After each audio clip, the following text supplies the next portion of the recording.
The U.S. already had the capability to deliver nuclear bombs using aircraft.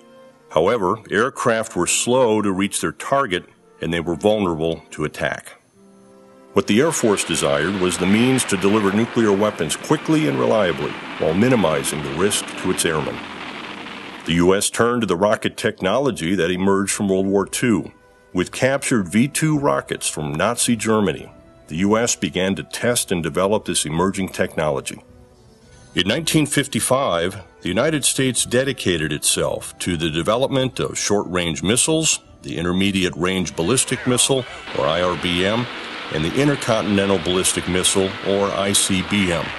These three types of missiles would be used in conjunction with bomber and fighter aircraft to deliver nuclear weapons on target. Consider this globe of ours from the viewpoint of a polar projection, a top-of-the-world look.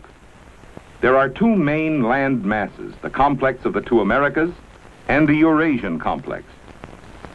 Prior to the advent of strategic missiles, the Air Force already had in effect a three-pronged or three-dimensional strategy to operate in this world geography.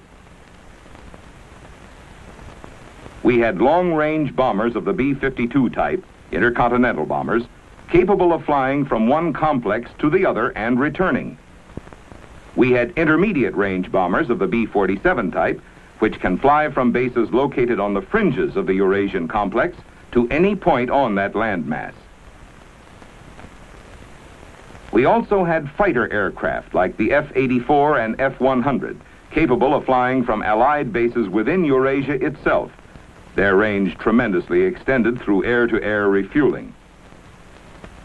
When missiles arrived on the scene, they began to augment the striking force of this kind of air power. ICBMs like Atlas and Titan, the intercontinental missiles, add to our long-range potential. An IRBM like Thor adds to our middle-range deterrent program. And a missile like Matador, with a range of several hundred miles, blends with our fighter force. For the immediate future, at least, the idea of combining aircraft and missiles, mixing them, seems like the ideal solution to defense. The first nuclear missile to be successfully developed by the U.S. Air Force was the Thor IRBM. Named for the Norse god of thunder, Thor could travel a remarkable 1,500 miles. On September 20th, 1957, it was successfully launched, and by 1958, Thor entered active military service. While powerful and threatening, the limited range of Thor meant it could not reach the Soviet Union from the United States. In order to reach that country, it had to be launched from nearby European countries. To overcome this aspect of Thor, the U.S. began the development of longer-range intercontinental ballistic missiles, or ICBMs. The first ICBM was the Atlas missile. Named for the Greek giant who supported the world on his shoulders, the Atlas had a practically worldwide reach of more than 6,300 miles, far beyond that of the Thor. The Atlas was fully operational by 1959. The U.S. could then launch missiles from within its borders and strike targets within the Soviet Union.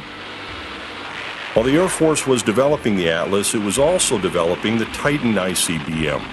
In 1962, Titan joined Atlas as a long-range nuclear missile deterrent. While still considered a first-generation missile, Titan had some significant enhancements.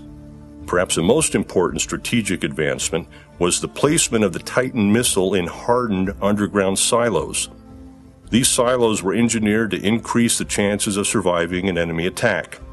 However, in its earliest years, the Titan needed to be raised out of its silo by an elevator prior to launch. This design wasted precious response time. Eventually, the Titan system would be modified to allow launch from within the silo, but the system still had unique disadvantages, including its high complexity and its liquid fuel.